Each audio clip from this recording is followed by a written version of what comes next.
Hey, everybody, welcome to Hardpoints, the podcast about energy security and the startup economy and how they intersect to shape the world around us. Each week, we unpack the real dynamics behind the headlines, what's changing, what it means, and why it matters to you. Thanks for being here, and let's get into it. Neal, how you doing? Hey, doing good, man. We're sprinting. My startup is in startup mode, which it is most of the time, but especially the last week or so, we've been shucking and jiving. We're getting ready to break ground on our project site, fundraising and managing cash, and that just is like almost overwhelming at this point. Yeah, we're pretty hard into summer mode ourselves here. A couple of employees that are out because it's summer and they got families and they want to take a little bit of a vacation. We are in the process of hiring, or recently just hired somebody. So Awesome. so that's going on, and then sales always slow down a little bit in the summer. People, I think, investors too. Yeah. Everybody's just like, yeah, cool, it's summer, and you're like, no, we still have things to do, folks. Yeah, I mean, so here's a question. You mentioned vacations. I've always wanted to do this, and this is the first time when I've, sort of been in charge of a company and gotten to decide. We're taking the week of July 4th off. First reason, most important reason that is that we're Americans and fuck yeah. And two, it's that, there is no summer break. Like we get 2 weeks off around Christmas. We get like a week for whatever it is, spring break. But when the kids are out of school, there's no like extended break for most American. Now, finance guys take like most of August off. Fine. But anyway, I'm sort of curious what you think of that. My technical team, my CTO specifically is like, we can't afford to take, but also we can't afford to not take the time off too. So I don't know. What do you think? I like having a little bit of time off there. We don't really have like working hours or working days at Accolade. We just like my kind of belief is if you hire the right people, they control their own schedules, and you let them do it. And I strongly encourage people to take the vacation. Like this is not like a secret way for me to get more work out of them. It's just like make it work for when it works for your schedule is kind of what tends to happen a little bit more. So the folks without families, they tend to like take time off in September when all the sites are not as occupied, and then the folks like me that are have kids and and jobs and all the rest of it, like we tend to work it around our kids' school schedules, so we'll be like a spring break or something like that. So, Do you do unlimited PTO though? we do. Mm-hmm. We do. I just don't track it at all. Yeah. So we started down that path. I did some reading that most employees don't like unlimited PTO because they feel guilty if they take too much or whatever. So we've decided to have limited PTO, but that you're going to lose it at the end of every year. Just sort of like it sort of forces you to take time. But it's an open experiment for sure. Like I'm not claiming at all to have the right answer. I wrestled with it and I wasn't sure I was making the right decision, but we went with, a very specific number of days and you don't get to keep them. I was a little worried about the unlimited PTO to the angle that you were talking about. Not that people take too much, but that they take too little. And I think there's a part of company culture there is you have to kind of encourage people to do it. And then, yeah, at first they're a little uncomfortable, but like they get into there and they see enough examples of everybody else. So that's my working theory right now.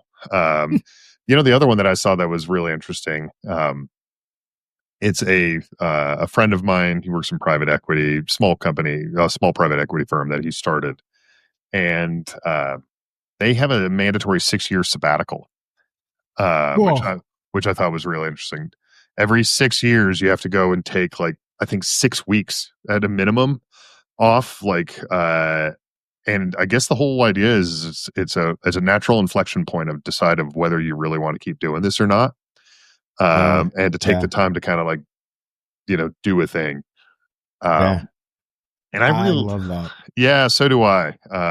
Because life comes in phases, and you can find yourself a little burnt out or worn down, or just like there's this book that I read a little while back about. I've talked about it with you before, of Boys and Men, and it talked about like how necessary it is for children that they have time to spend with their fathers. And we Mm, really focus on having maternity leave for new mothers, right? There's a lot about like the baby bonding, and it's obviously, physically stressful time for women because their bodies just went through hell. Plus, they have like this part of bonding with the baby and all the things that go with motherhood associated with that. But for me, like, I tried to feed the kid, I tried to be there present, but mostly I was just trying to be like a good husband, like take mm, care of mm-hmm, Lindsay. The kid and I kind of figured each other out. But as I've gotten older, like I've started to, um, I think, kind of wear the crown of fatherhood or the mantle of fatherhood a little bit more. mm, It becomes more and more apparent to me how essential I am to my children's lives now that they're older. Um, mm-hmm. and so one of the things that was prescribed in that book was the idea of having people having the same amount of maternity and paternity leave, but allow both parents to take that amount of leave that's provided up to Mm. 18 years old. So you can set, Whoa. yeah, so like you could set, Yeah. because like for me, like the Navy gave me 10 days. It's a lot better now, but like frankly, after day 7, I was ready to go back to work. Like Lindsay had it. She didn't want me doing more. Like I tried to. Like she was comfortable. Her body was in good shape. She and the baby were happy and healthy. And like I was just kind of like, what am I doing here? Um, Mm, and mm, but I would love to have had that's 4 weeks of time from the Navy. If I could like put that like this summer and just go do yeah. 4 weeks with my kid and do like whatever I want, I should. Yeah. Yeah. I really relate to that. I mean, I, like you, in the early days of, having an infant at home, I was just trying to help, right? Like I felt mostly useless, but found ways to like, I don't know. Yeah. I'm not the one that can get up the baby at 2 a.m. I don't have the equipment, I can get up and cheerlead. And you find ways, right? You cover, uh, periods of time, but yeah, I absolutely relate to the second point, which is that I'm way more important now. In fact, it's one of the primary reasons I hate traveling for work. I'm like, I love being on the road as a general rule, but I hate what it does to the dynamic with me and my boys, which is like, I feel like I'm a steadying influence in their life. I keep them sort of, from veering off too far in one direction or another. And when I'm gone for a few days, I see it when I come home. They've gone outside of, actually, because we're pilots, we can. This is the uncertainty window for an AMRAAM. Like if you haven't studied AMRAAMs, let me just explain.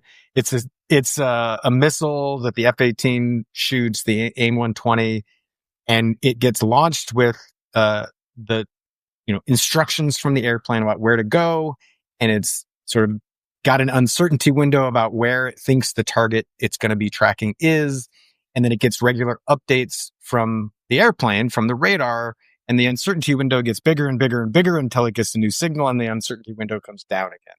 And then that's a process that happens every few seconds. My boys are in the same spot. They're like, the uncertainty window gets bigger and bigger and bigger. If I'm gone, I come back and I'm sort of a steadying influence, and I can see them sort of come back into sort of, they feel differently. They behave differently. They talk to us differently. I'm just so in like this again, this is why I'm sort of incensed about when I have to leave. Yeah, 100%. I think that I heard of a study where there's statistically very little difference between children that are raised by single fathers versus raised in a family but with a mother and a father. But there's a huge Hmm. statistical difference between single mothers and families with a mother and a father. Like it's really like the relationship of fathers to their children when children are in their formative years Hmm. is super super valuable. If you're a son of a bitch, like you're going to be sending your kids off the rails. We all have heard Hmm. about like daddy issues. Every Yeah. stripper that you've ever heard of has daddy issues. Seems that way. Hmm. So there's a bad dads and absent dads are no good. But if you're a decent person and you're involved in your children's life, it makes a massive difference. Yeah. So Yeah.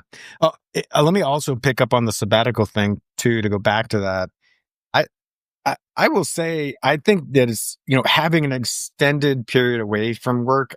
My experience is like, it takes me 2 or 3 days to like for my blood pressure to come down off of the to-do list that I constantly wrestle with. So it takes me a while just to get into vacation mode. The first few days of vacation are usually kind of, I know they're not wasted, but they're not really relaxing per se, because I'm still worrying about all the stuff and I haven't let it go yet. I still have some belief that I'm somehow gonna keep plugging away while I'm on vacation somehow.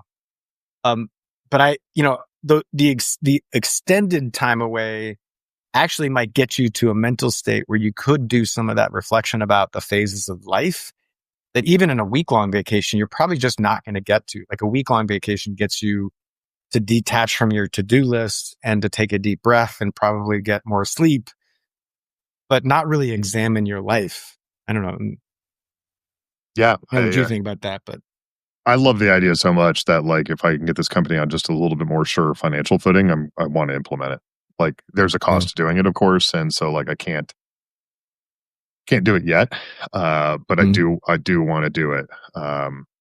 There's a whole host of things when you run your own company of things that you want to do and things that you can do, and hopefully, hopefully you can make more and more of them overlap. But right now sometimes you're a little driven by finances. Yeah, for sure. Well, how about we hop into to the news you need? All right, everybody. Good morning, good afternoon, good luck out there. It's time for the news you need, where we help you to make sense of the headlines before the heat AI or Elon Musk gets to you first. The first is the AI, the talent show that nobody asked for. Starting in the chaotic world of artificial intelligence, or more accurately, the tech bros fighting over who gets to babysit it. In today's episode of Silicon Soap Opera, Meta, the ones that own Facebook, reportedly tried to acquire Safe Superintelligence, the AI startup co-founded by former Apple exec Daniel Gross and OpenAI's Ilya Sutskever. The company launched in 2024, that is Safe Superintelligence, with a singular mission to create, quote, safe superintelligence with safety always ahead of capability. They were founded after the brouhaha associated with Sutskever's participation in the attempted ouster at OpenAI of Sam Altman.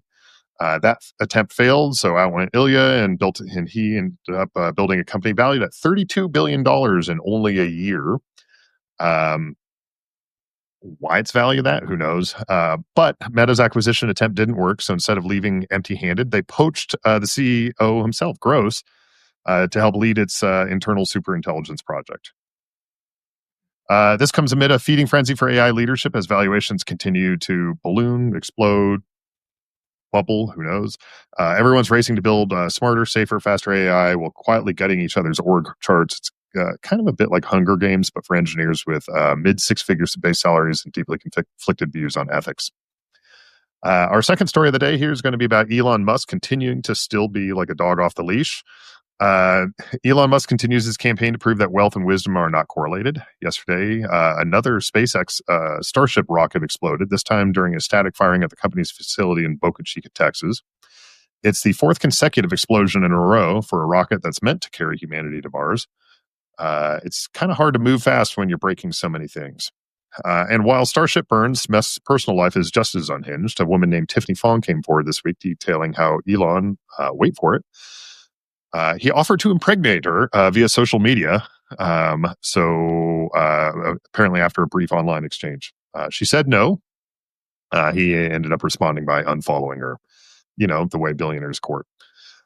No word yet on whether his next offspring will be named after the failed rocket or the woman who dodged him, but Fong is just the most recent conservative influencer that Musk has tried to impregnate in exchange for cash.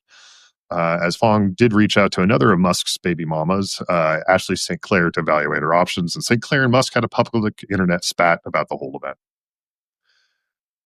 Third story on a far more serious thing is Iran.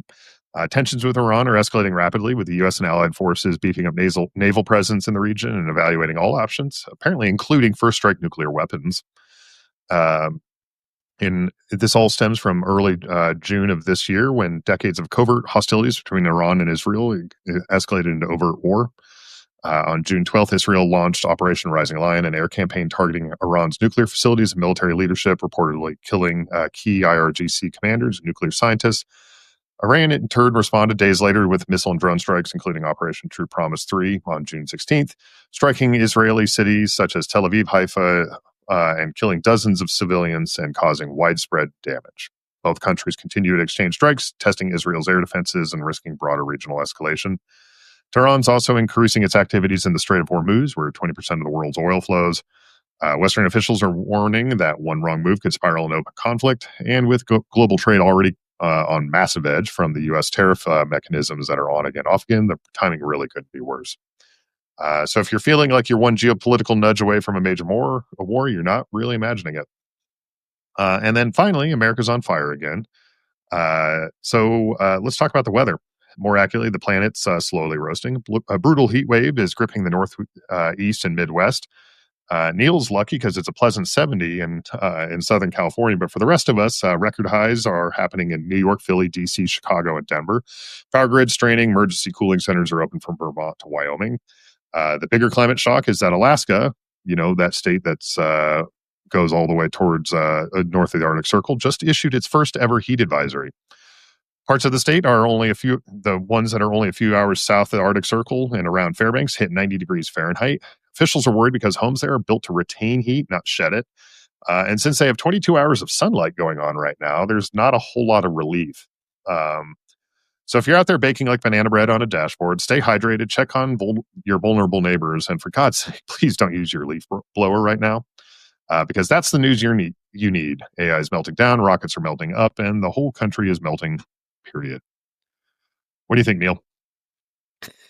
Oh man, and tomorrow's the longest day of the year, right? That's right. The 22 hours is, yeah. Well, look, on the AI talent thing, it's the worst case of bandwagoning I think I've ever seen in tech. Like there were some early movers, and Google sat on their AI research for a long time. If you listen to Sam Altman tell the story about rolling out ChatGPT 4, he thought it was probably going to be a sort of ho-hum event and didn't expect that people were going to be so excited about it. But look, I've incorporated ChatGPT, Gemini, and others' Perplexity into my daily routine. It is increasing my effectiveness, and the task-specific AI functions. When I say like not general, like AI as a general category, you have to build it for specific things. When those things come online, they are going to be valuable. But the reason I say bandwagoning is that if you look at what Meta, Facebook, Amazon, Google, they're all just trying to copy each other. And so they're competing for the same talent because there's just only so many people who are doing this one very specific thing. So I'm waiting for the shoe to drop where we really we've put the focus where it should be, which is on these various task specific applications. And then two, and that's for the big guys too, right? This is more of a PR battle than it is actual functionality, because there are lots of engineers that can do the blocking and tackling and building some of this stuff. It's the overall LLM race that they're competing over. But I actually heard something recently that I think really has changed the way I think about this overall. I was at Council on Foreign Relations National Conference last week, and there was a whole seminar on AI. And what was shared is that it's about adoption and implementation more than the technical capabilities itself. And I think what they mean by that is it's one thing for the machine to be able to do the thing. It's another thing for the broader workforce to understand how to tap into those capabilities. And so I think there's quite a bit of opportunity for startups to help companies, to help people learn how to use these tools and implement them in their daily lives. I think there's something there. I also sometimes I think it actually shows how creaky and outdated our venture capital ecosystem is. About that, there's so much capital that's been for those that have not operated within venture capital ecosystems before. The general idea is that a venture capital fund raises from a bunch of rich people, like say a $20 million first fund, right? And that's a lot of money to mortals like you and me, Neal, but to venture capitalists, that's a very small kind of early fund. And on that $20 million, they get a 2% management fee every year, and then they get a 20% of the carry, which is to say 20% of the profits when the fund pays out and all the companies that they invest in return their capital. And so, you know, 2% of the of 20 millions, about $80,000, right? And so that's enough to pay one person well below their market rate to kind of manage a fund, but it usually takes more than a couple of people to start that, right? And so it's like so the people that do that are highly motivated to make that 20% make a lot of money for them. But because that's such a stressful spot to be, um, venture capitalists like to get bigger and bigger rounds and that they raise from that, which means that they end up having to write bigger checks. And their motivations start changing when they get bigger funds because now they can live a little bit more off of the management fees, and they're not quite so hungry to make it off of the carry. And so, like when I think about this,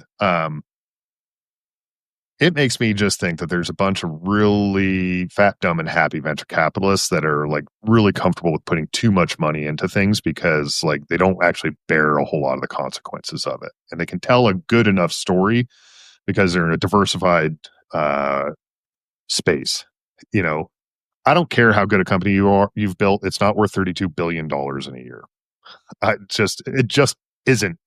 I don't care how good it is.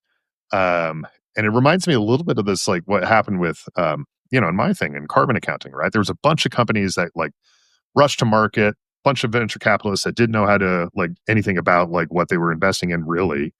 There was a bunch of companies at upmarket that raised huge numbers. Not like this kind of numbers, but still enormous. But again, by mortal standards, one competitor of ours went from just a guy with an idea for $3.5 million. 9 months later, he raised $10 million for his seed round or his Series A round, and then 10 months after that, he raised a Series B for $101 million. Right, and by kind of a standard valuation progression, that means he's built a roughly a $500 million company in 19 months. Again, smart guy. I'm sure they're offering great services, but it's not a $500 million company in 19 months. I don't care who you are. Right? It's it's just like it's so divorced from the idea of it. And getting back to what you were talking about, it's so divorced about like from the idea of like how does a business make money, right? How does a business make money, which is kind of the long thing here. And maybe there's a winner take all sort of thing where you get to be the Amazon, but most of these people, it feels more like they're buying into like a WeWork than they are into an Amazon, right? Something that is like a big cash suck that's going to explode massively. Yeah. So that's when I say bandwagoning, I think that's the driver is that, VCs can't be expert in everything. Some of them really are. There's always exceptions, but for the most part, they can't be experts in everything. And, there was a couple of deals back in 2020, 2021 where, I got wind of them and it was the hottest deal and everybody wanted in. And I had several VCs brag to me that they'd gotten into the deal. And look, I just looked into it for a half hour and was like, this violates all the laws of physics. Like it's just it's not possible that this is going to work because it's a bunch of smoke and mirrors. And I was able to discern that in 30 minutes, but the market dynamics were so strong. And to your point, like this is the incentives are such that, in this case, I would suggest that the AI companies are getting those massive valuations because it's a seller's market where they're able to only sell a small part of their company for large dollar figures, which then inflates the valuation. There's no way there's $30 billion of value created in a year. But that founder was able to negotiate that, yeah, you can get into this deal, but because I've got so many investors trying to invest in AI and in me specifically, I'm only gonna give you a little tiny chunk of my cap table. Um, for most of the industry, it has been a sort of VCs market, like the last 5 years, especially. Before that, it kind of teetered a little bit, but I think AI, especially right now, that's where all the money is flowing, and therefore it makes it like it definitely imbalances the the It's yeah, negotiations. it's the hot chick at the bar with 10 guys wanting to buy her a drink versus the other nine gals that are, lovely people and starving for attention. So Yeah, totally. but it's kind of bananas, right? Because like Ilya, one of the founders there at this, I don't even remember, Safe Superintelligence, which is a dumb name too. Like that alone should prevent it from having a $32 billion valuation. It's a terrible name. um, so terrible branding, but like that guy also was like Palace Intrigue blowing up another AI. Like there should have been like some big asterisks on this guy as a founder, in my opinion. Like he Yeah, may have been right ultimately, I think, in the kind of the open AI question about like that they needed to be more focused on safety associated with it. They had a nonprofit mission and like there was a whole bunch of stuff there, but still the dude blew up that company and like made national headlines for yeah, months. yeah. Well, it's a very small world. That palace intrigue, I only know a small part of it, but it is the sabotage and the undermining I've seen in other places with not AI specifically, but in tech. It's Silicon Valley is a really small world. And anyway, on Elon, I will say this: Yeah, the speaking of failures, things blowing up. uh, yeah, right. Look, I actually don't mind that. I am not on board with the let's go to Mars. I think we got to make sure Earth is taken care of before we invest dollars in Mars. And the idea that we're going to go live on Mars to me is still very far fetched. But that said, I think part of how Elon has succeeded and what he's shown me personally and us generally is, the close but no cigar tweet. If you're not familiar with it, they were trying to land rockets on their tail, recover the rockets, and they failed several times and owned those failures and owned them in a way. I was like, look, what we're doing is hard, and tweeting out to the world. Like he could have hidden that when they were crashing rockets before. He could have hidden it and didn't. And I learned a lot from that. I say, be very clear. I learned from Elon. We just had this happen in my company this month where we did a test. It didn't go well. We broke a thing. And our instinct is to be like, ooh, let's not talk about that. We send out a monthly newsletter and, just human instinct is to hide it. And we're like, no, guys, we're going to own it. We put it in the newsletter. We told it to our investors, like and our partners, just, uh, just owned it. And I think that's critical. This personalized stuff is just, it makes me, he's not well. Like he's clearly not, I don't know if he's on drugs. I have no personal knowledge, but he's certainly acting like he's on drugs. He says he's on And, drugs. You can just oh, believe him. well, He uses okay. drugs. He says he does. But like has a drug, like a drug problem. Like I know he's smoked weed on air and stuff like that, but like I think it's it's, it's a problem now. Anyway, I also, what I'll say is like, he's somebody that I respect on a technical front, on an entrepreneur front. But we talked about him before, and what I left off is that he's done real damage. Like into our politics, he spread some of the worst lies. And just if you take USA, cutting USAID alone, he's killed, like, is responsible for the deaths. He hasn't killed personally. He is responsible for the deaths of probably millions of people. That's awful. And he didn't even really save that much money. And it's just awful. So I can wish him, the best in his companies, but lingering in my mind is that awfulness. I think this gets actually back to before the news, what we were talking about like how do you show up to work? How do you have that chance to kind of pause and take a little bit of introspection and think about yourself? And to your point, um, yeah, air your dirty laundry, fail in public. Like that's a good thing. Authenticity is such in critical short supply right now. Um, so I totally agree with that. What I don't, but that can go too far, right?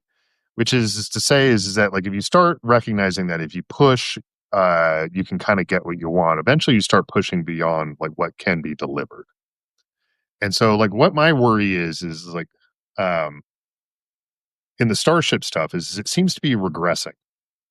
Like these aren't, rockets that are blowing up like in space. They've gotten to the next step, they've learned something, and then they're moving back. Like this one blew up on the launch pad. Matter of fact, it was a static fire test, right? So, and 4 in a row starts to make you wonder, like, okay, hey, maybe you're pushing a little hard here. And we shouldn't be categorical. We shouldn't say it's either that or it's do what like NASA was doing, which was is you do a whole bunch of computer testing and you have like, what was it, Orion that took like decades and never really totally got launched. And like, right? Like that's not, we've got to be able to do big things, right? We can't do big things with by being afraid of failure. Matter of fact, you have to be willing to accept failure in order to learn to a certain extent. But if ego pushes you to driving things like that leads to a series of downstream consequences the, that we're only probably seeing from the decision that happened a while back. And so it makes me look at like how he's treated the US government, how he treats his personal life, how he treats the women in his life and the children that he is biologically a father to, if not presently as a father as you and I would want to be. And it's a series of decisions that have happened, and we're only, I think, starting to kind of see the results of that. It's the reason Tesla's stock is crashing, not because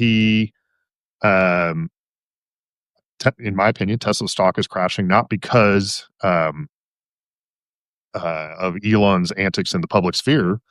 It's because they're not building cars that have evolved much in the last few years, right? And then now people have a lot of other different EV options, and so they never built the car for kind of the to continue to succeed on that, or to the next generation of the Model X or whatever it is that they wanted to build. They just haven't. It's the same product line that they've been offering for several years now, and they've stopped innovating. And I think that's a downstream effect of like this dude never stopped after this like critical period where he was the CEO of both SpaceX and Tesla, and he was just working his face off. He never stopped and took a breath after that and said, wow, okay, thank God I came out the back end of that one. How do I get a little bit more connected to my life? What impact do I want to have on the world? He just started taking drugs, as far as I can tell. And he's just, and like we're all, we're paying the consequences for that to a certain extent in our government and in the lives of the desperately poor people around the world. Yeah. Yeah. I think the Tesla stock is complicated. One, I do think his personal brand is still I mean, I'm in a bubble. We're all in bubbles, as we covered on a previous episode.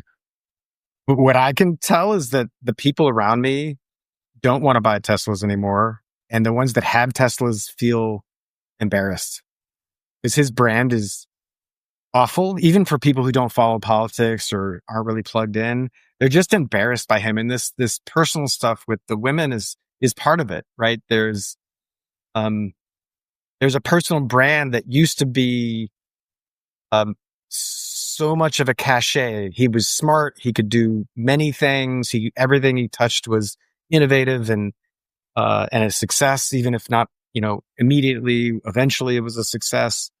And that brand is just gone. I don't know. I think he can get it back, give him, another decade, but it's not going to come back quickly. I don't think it happens in 6 or 8 months.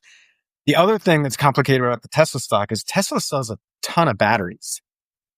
And those batteries are impacted by the big, beautiful bill.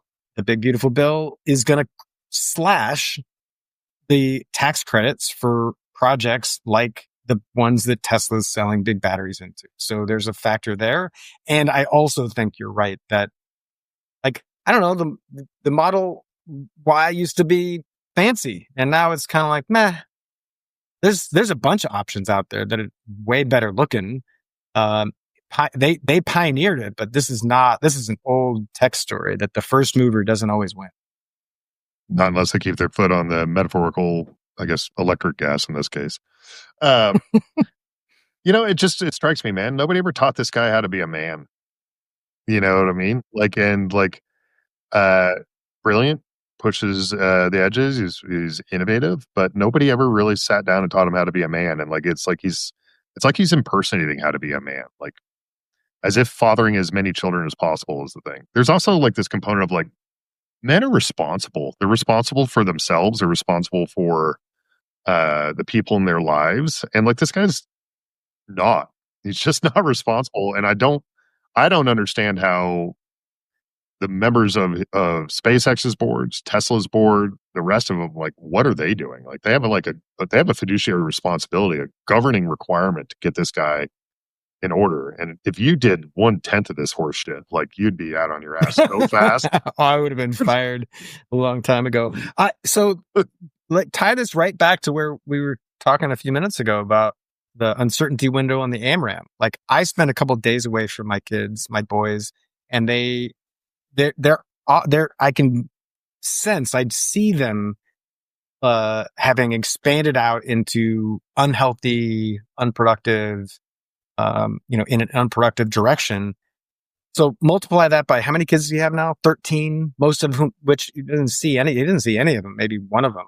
I don't know. I don't keep up on. But like, how do you keep up with 14 kids from many different mothers? Yeah, 5 or 6 You're moms. not, yeah, you're not, to your point, he may be the sperm donor, but he's not really being a dad. At a point in time when those kids really need dad influence, right? So I'm with you 100%. He's got some idea in his head that procreation's great, and I'm sure he's, justified it somehow. But yeah, kids need dads. Yeah, he's just it's a weird blend of serious and unserious. He's a man child kind of. Well, pivoting on to more serious events, which is potential war in the Mideast, actual war in the Mideast, potentially U.S. Involvement more than we already are. I don't know. Do you think they got like yellow cake in Nigeria? They might be able to dig up to justify a war in Iran, Neal? I think the jury's still out. I mean, on the one hand, I'll start with the tip of the cap to the Israeli Defense Force, the IDF, once again proving that they are the elite fighting force in the world. Their airstrikes have been incredible. They've taken some blows back, but they're just having been, in Iraq executing missions in 2003 for the invasion of Iraq. I can vouch for the chaos and the mess. War is always messy, and they've done, an admirable job. It's not totally clear yet how much the U.S. has done already. It seems that we've been at least participating in some fashion, but we've not been public about it. Beyond that, I think we're balancing a couple of things. Iran is clearly a bad actor in the Middle East. They have supported terrorist organizations for decades, and they are not our friends. But look, this is complicated. If in the past, when we have attacked Iran, we have galvanized the Iranian people against us. And over time, as those, as we move further away from those attacks we've done on Iran or in support of attacks on Iran, the Iranian people come closer to us. There are demonstrations, there are movements inside Iran that would suggest that an overthrow of the current regime is possible. But when we attack Iran, the Iranian people galvanize and unify, and that overthrow of the Shah, of the not the Shah, of the Ayatollah is less likely.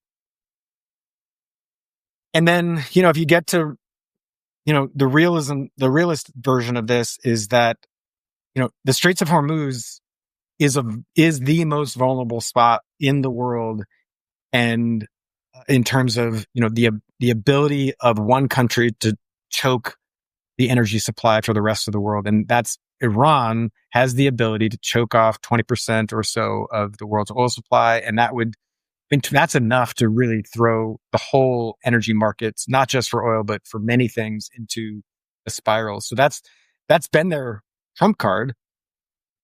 They haven't used it yet. So maybe the path forward here is to just finish the job. They're weak right now. They've been put on their back foot. Their terrorist organizations are on the back foot. So their ability to strike Israel back is very limited. I understand that. I mean, look, we definitely don't want them to get nuclear weapons, because this whole calculus changes that happens. So, are we ready for war? I don't know that we're going to be able to. I mean, we're there. Whether the U.S. participates and really pushes this over the edge is TBD. There's just a lot to balance. I think I'd agree with some of that. I think I'd agree with clearly, like Iran is not a good player in the international space. They have engaged in a lot of terrorism and the support of terrorist activities, Hamas, Hezbollah, for example. They definitely have a one card to play really hard, which is kind of choking off oil supplies. I don't think the world needs any more nuclear states. I'll agree with that as well. The more nuclear states we get, the more the calculus becomes mutual assured destruction worked when you had 1v1, and you can understand that you had something like that. And so that was the USB Soviet Union, essentially. It starts falling apart when you have a lot of different players, some of them with like unstable governments. It starts getting a lot more likely, right? So I think we need to be careful about that. But it's worth remembering we had a nuclear deal with Iran that was blown up by Trump 1.0, like immediately. That was effective and was working. And so we're now dealing with the downstream consequences of that petulant decision associated with that. And so now we're in this place where the calculus of what we're doing has changed, right? Where Iran is much closer to having nuclear weapons. They've seen that reaching their hand out for diplomacy probably doesn't work for them. And then, frankly, we have a belligerent leadership group in the Israeli government, like that is actively trying to work these ways. This is not to deny like Israel's right to exist or any of that, but just to say that the Netanyahu government is fairly aggressive. I think is a euphemistic way of saying how they treat their neighbors and even the people within their own borders. And so it's kind of stunning to me how we're being kind of dragged into this. And we keep talking about how we need to pivot to the Pacific, and we keep just letting ourselves getting dragged back and back and back to the Middle East. And part of me is just like, if we just stopped with oil, like the planet would stop cooking, and Iran wouldn't have a card to play as much here. And then this would be between Israel and Iran, and we wouldn't care all that much. And so it's just like I'm so sick of like sending people to hot desert places in Southwest Asia to go do this. I don't want to be a part of it anymore. Yeah, I hear that. I don't know that we would not care. We would probably care less than we do now. I would go back to, this is the big beautiful bill again, slashes support for new generation capability, new energy generation capability at a time when we're trying to disengage from the Middle East, trying to be less focused on the Middle East. I guess if I take a step back, my broader criticism here is that this is the consequence of the amateur hour. Like Trump does some things that I think are worth applauding. He thinks about things differently. And we've talked about the way the DoD is structured. And, we probably disagree a little bit on this, but like I think they locked down the border. It has worked great. But getting rid of the JCPOA, which is the Iran deal that Obama negotiated, was stupid. It was just dumb. It was in work. It was in place and working, as you said. Again, going back to the CFR, one of the folks I talked to there described how, like, look, he's been working in nuclear nonproliferation for 40 years. He's like, there is no perfect answer. You just buy time, which is what that deal did. Was it perfect? I mean, Trump called it the worst deal of all time. Like, was it perfect? No, it wasn't perfect, but it bought time. And that's in that game, that's the best you can do. It was just foolish to get out of it. And you're right. We're in the spot now because of that action. And now, by the way, if you want to know how foolish it was, in the first 4 months of Trump 2, he tried to go basically do the exact same deal and the Iranians weren't having it. So, then you add on to the stupidity of the big, beautiful bill, which is going to gut energy production in the US, that makes us more reliant on outside source of generation, which makes us more interested in being in the Middle East and preventing the Straits of Hormuz from impacting us. It's just stupidity on top of stupidity. And yeah, now that we're here, what you heard from me before is, look, the Straits of Hormuz is important to us because we're in this spot. It would throw the global economy into a spiral if we don't consider that and protect it. And that means having leverage, which means at some level, I think we're going to have to support the Israelis in this. I mean, like, what level of support do you think we give them? More material? Like, they already seem to have enough of that, right? So, are we talking, putting troops All into the harm's way? things. All the things. Are we talking Yeah, nuclear first strike? I don't think we're going to need nuclear, but I think another lesson from history is don't play the middle ground. You're either in or you're out. If you want to solve this, if you want to, don't take, like, what we've done in Ukraine is kind of a middling ground. It's why it's persisted the way it has. Support the winner. Pick a winner and support the winner. I don't think it's going to require direct U.S. participation in the way that, like, boots on the ground, whatever. But we're still holding weapons back. We're still only giving sort of behind the scenes support to the IDF. I think it needs to be, if we're going to go, we should just go. And if we're not, then just get out. Like, the middle ground is where you end up with protracted, useless, not accomplishing much. I think I would agree with that. But I would argue, let's just get out of it. I'm tired of, like, if we're going to be serious about the pivot to the Pacific, let's be serious about it. Yeah. And, like, I don't want to get into a war with Iran. I just don't. I don't. Well, the blockers for us before are removed, though. Like, what we feared before was that they were the Chinese and Russians were going to come to their aid. It was going to expand. They were going to get weapons through Syria. All that's gone. Like, Russia's not coming. The Chinese have said they're not getting involved. Syria is not Assad anymore. If there's a time to do it, this may be the time. I'm not saying that this is the time to do it. There's a lot happening behind the scenes that I don't see. Honestly, I think if we support the IDF with all of the materials, the IDF, the Israeli Defense Force, is going to take out the regime.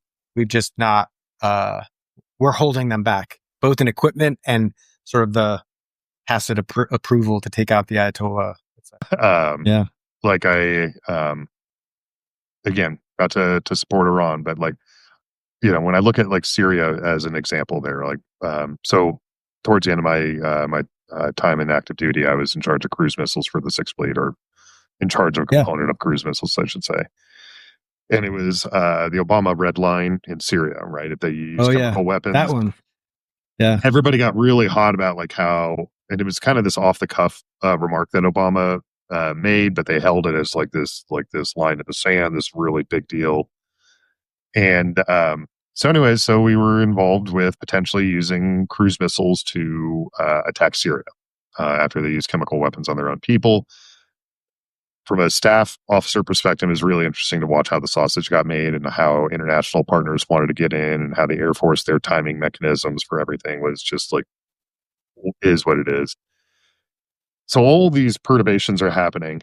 And at the end of the day, it didn't happen. And Obama took a hell of a lot of heat for that, because he said that there was a red line and he let them cross it, and how dare him. And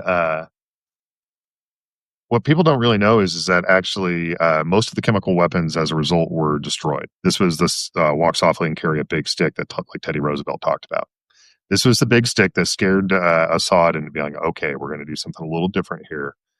And they voluntarily gave up most of their chemical weapons. Not all of them, again, imperfect solution, but gave up most of their chemical weapons. And most of them were destroyed in a ship in the Eastern Mediterranean. And so most people don't know about that because it wasn't celebrated in the press, and it wasn't this chest beating militaristic sort of response. And then, if you remember, during Trump's time, Assad tested him and used what few chemical weapons he had, and then he did launch cruise missiles. And it didn't do anything.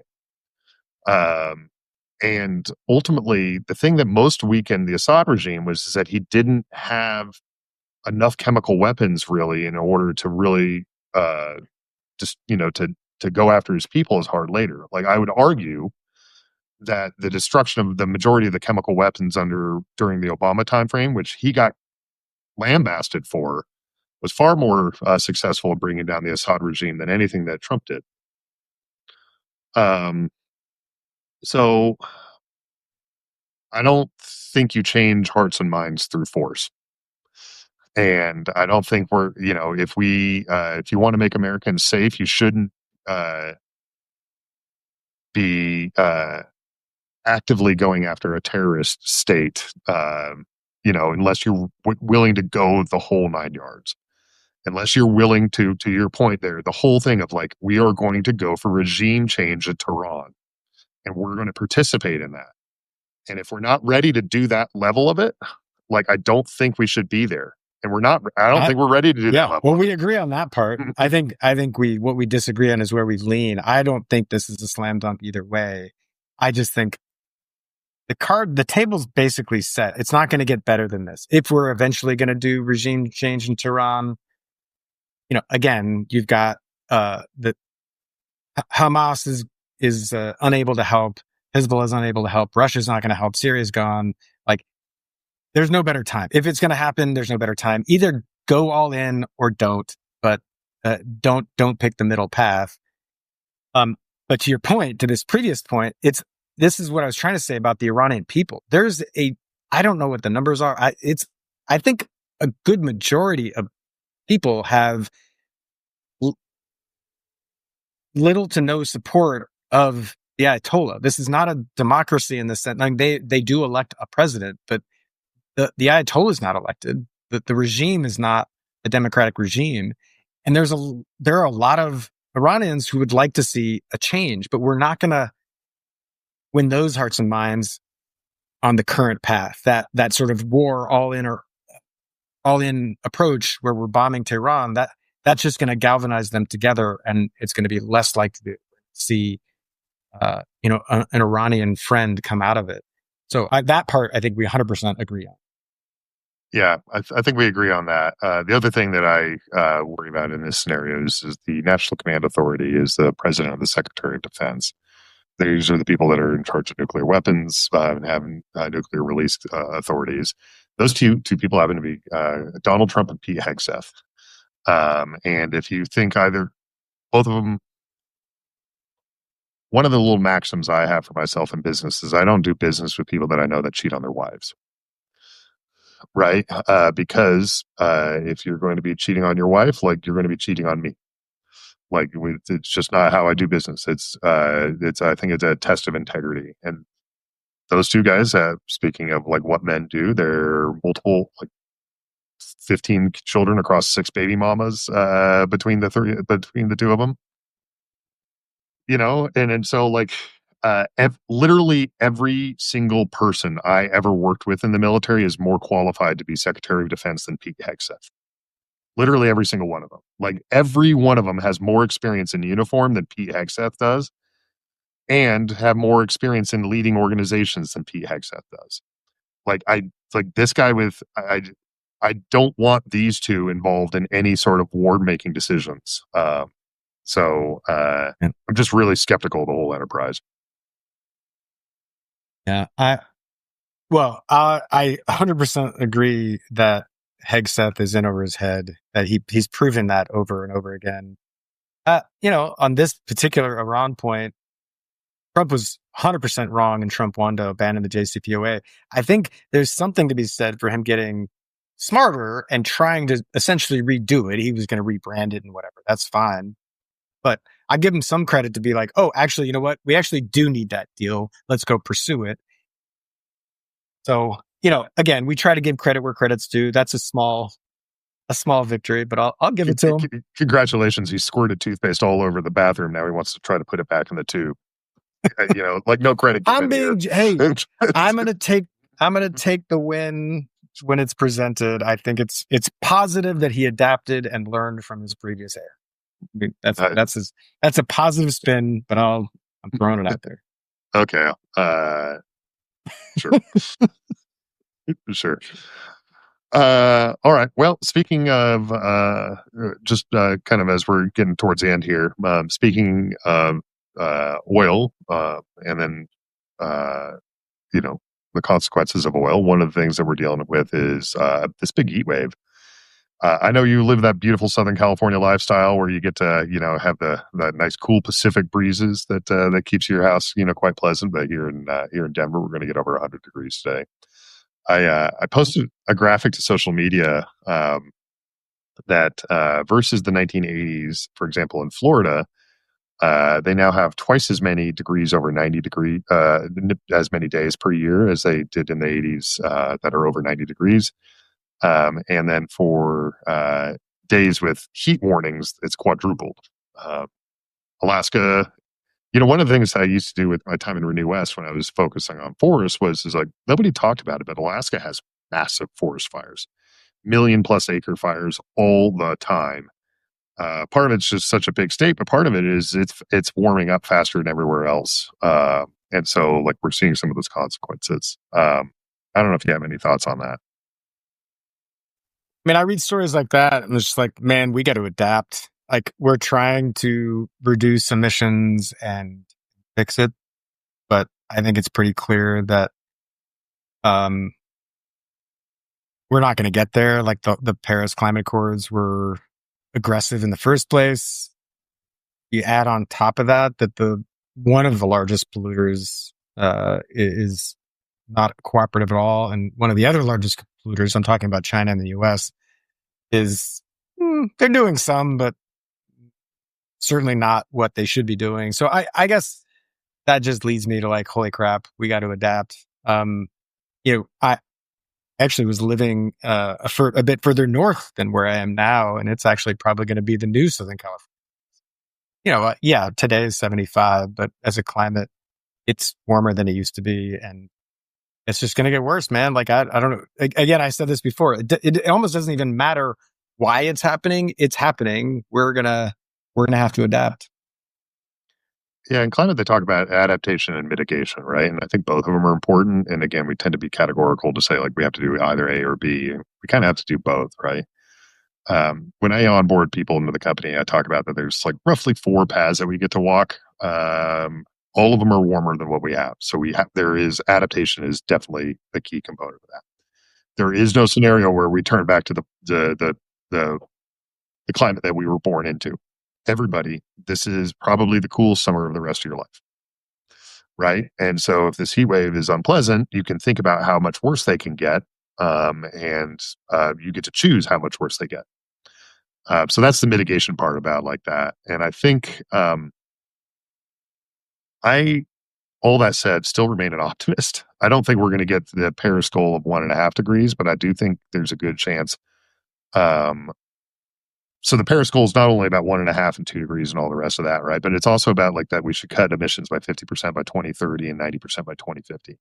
I think it was always a pipe dream to get to 2030, but I think I'm actually fairly optimistic about 2050. And the reason for that is that somebody once told me that if you're seeing exponential growth, so for example, like if you're doubling your impact every 3 years from a climate perspective, you'd be over the moon. That's awesome, right? That's really, really rapid growth. Any business that's outside of the early stage startups that's doing a doubling of impact, a doubling of business every 3 years, like that's a very rapidly growing company. Um, if that's the scenario that you're operating in, that means that you're going to feel like you're losing until you're 3 years away. Okay. Right? All About right. that. Right. And so All there's right. going to, like, all the things that are happening right now, the people that are doing the work like you are, to bring new energy systems online that are renewable, and that don't have climate impacts. Like, you're small right now, but you, as you've told your investors and those listening along here should know, like, you have massive future impact, right? That's what all those damn startup valuations are based on to a certain extent, is like, what's the ability for future impact?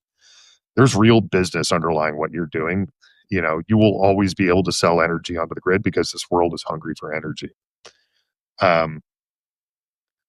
But in the short term, it's going to be super disruptive, and we're all going to have to adapt. And frankly, Alaska's going to burn. Most of the western United States is going to burn. Like, all the forests that we have now are in climate zones where they're not going to be in the future. How do forests turn over from one spot to the next? Like, it's not like an animal where it walks a couple of miles and says, okay, this is now where it feels comfortable. They burn, and that's just where we're going to have to deal. So I think there's an I thought you were going adaptation to put mark. your positive pants on there, but that I turned thought about ugly it for a moment. quickly. Yeah, I thought about it for a minute, man. For me, the delta, like if the curve for our future for like emissions goes asymptotic, which is to say gets closer and closer to the x-axis in the Paris Accord goal. And for me, I think the curve for emissions is actually going to be more of like a nosedive kind of thing. And so the space between those two curves is our climate future. And it remains to be seen. But if you're looking for exponential growth, some of the biggest impacts you can have are some of the decisions you had before, right? The decisions we are making now have long-reaching, potentially catastrophic consequences that won't be felt for years. And how hard we want to make it on ourselves and my kids, like, is what we're choosing right now. Well, with that little bit of sunshine, how about we move on to goods, bads, and others? Yeah, so this week, my good is the civil expression that was no kings. The ICE raids are really disheartening. As an American, I will watch them and I see, my brothers and sisters.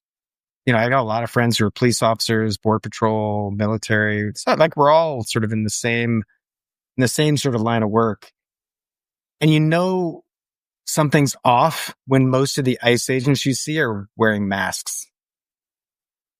And I look at that and I just feel for one, like, they're ripping parents away from kids, and other awful things like that. I just think, I understand why we want a secure border. I support securing the border, but we also got to ask ourselves who we are. And if we're willing to quote unquote enforce the laws, if we're willing to rip a mom away from their kid and deport the mom and leave the kid where they are. Now that is a decision that has been, in the immigration system for a long time, about whether you deport the kid along with the parent or whatever. There's a lot to that. We're not going to get into it now. I just think, just make a couple of observations. That is not who we are. The proof of it is that the ICE agents, most of them are wearing masks. And the other proof is that you had millions of people show up on No Kings protest to just express that that's not who we are.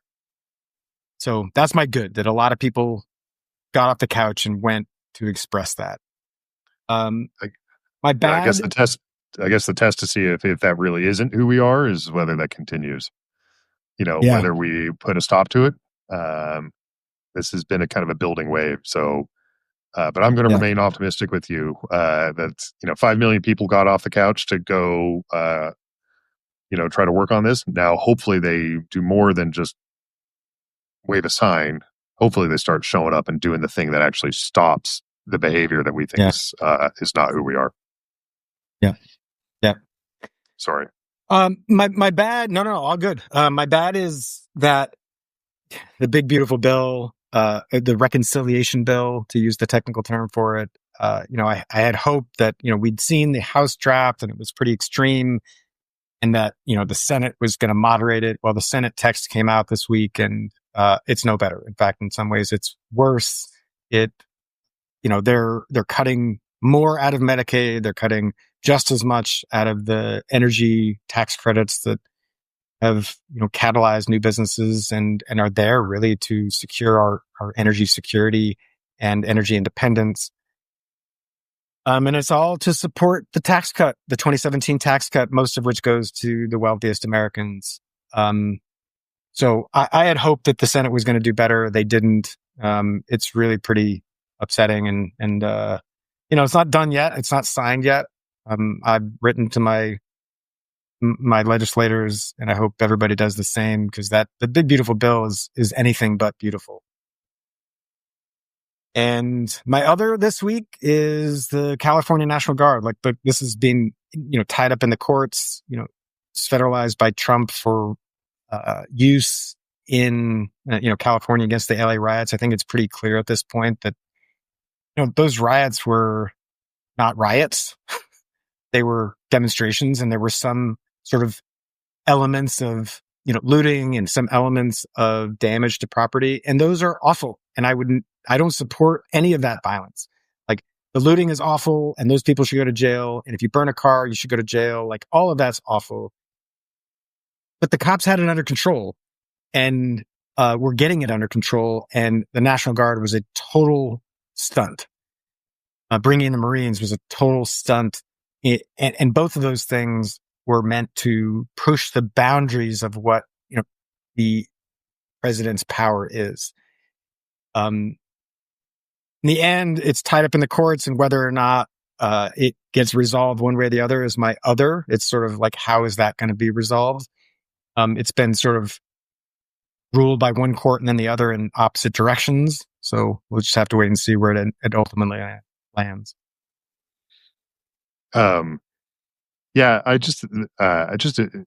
in a bit of a dark spate this week. So clearly, as you've been kind of hearing me talk today, and some of this is just, I saw this posted online that deploying the military, that stunt, as you described it, which is accurately, cost something like $140 million. Yeah.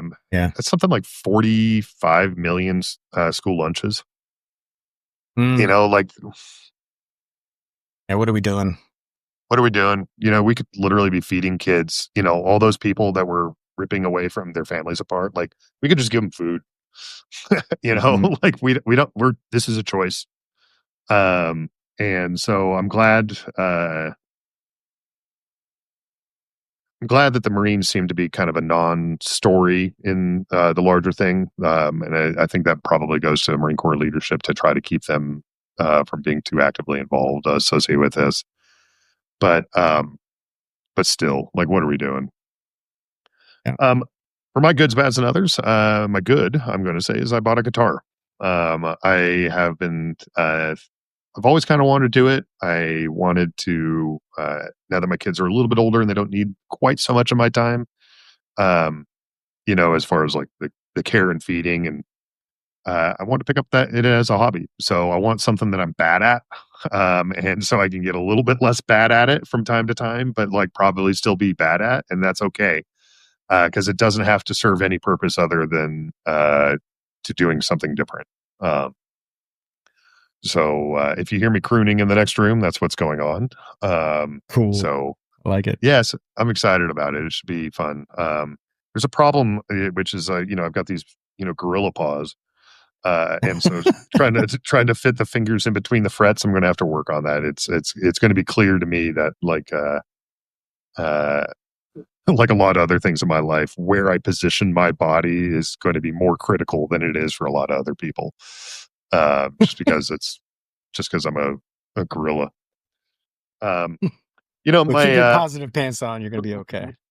yeah, it was dumb last time. Like I had this little app, and it's like I learned one chord, E minor, and like I strum on the one on in a 4/4 count, thing, and this little app is playing. It's got like a backing band, and I'm like, yeah, I'm playing real music. I feel like a real musician. And you're like, it's just like not changing fingers, strumming on the one. Cool, man. You got to start somewhere. It put me in a happy place, and that's good. For the bad is that my mother-in-law has been put on hospice, and so she doesn't have a whole lot longer to live, and she's kind of the glue of my wife's family. She's holding a lot of them together. They're all good people, but they have a tendency to kind of like just go do their own thing, and it's been really refreshing to see them all come back together. In her final days. But she's just like a really good person, always giving of herself. She's just kind of like, when we envision who Americans are, we envision people like her. And I just hate to see her go. And then the thing that we're tracking here at Acclimate is we just hired a new salesperson. It's our first one, which is pretty exciting. We were getting pretty clear feedback from our investors. Talked to a couple of advisors about whether they thought we were ready for it, and the answer was, yeah, go for it. Let's do this. Increases our burn, but it's also a potential for us to to disproportionately increase revenue associated with that burn. So you only get so many chips to play at the startup table, right? When you're going into things. So this is a very calculated move of a certain amount of chips into the pile there, and we're going to see what happens probably in the next 30, 60, 90 days. I'm really excited about the candidate, a young man named Tyler, smart, motivated. He took a little bit of time off to kind of go travel the world because he was tired of just plugging into the corporate job for a little bit, kind of in that vein of taking time to kind of reevaluate who you are and what you want to do in the world. And he's starting to annoy me a little bit. He's so eager to get to work. He's not even on the payroll. That doesn't happen until the beginning of next month. But like the dude is like calling me at home, like, what about this? What about this? I'm like, dude, leave me alone tonight. So that's awesome. So it's great. I'm really excited about having Tyler on the team. But I just push some chips into the pile or into the middle of the table here. We're going to see whether I win the pile back or whether I just lost that bet. That's it for this episode of Hardpoints. Thanks for listening and being a part of the conversation around energy, national security, and the startup world. If you found today's episode useful or thought-provoking, make sure to follow us wherever you get your podcasts. And if you're feeling generous, share it on social media or send it to someone who'd appreciate it. Hardpoints is produced by Jordan Garuso and brought to you by the Valor Media Network. See you next week.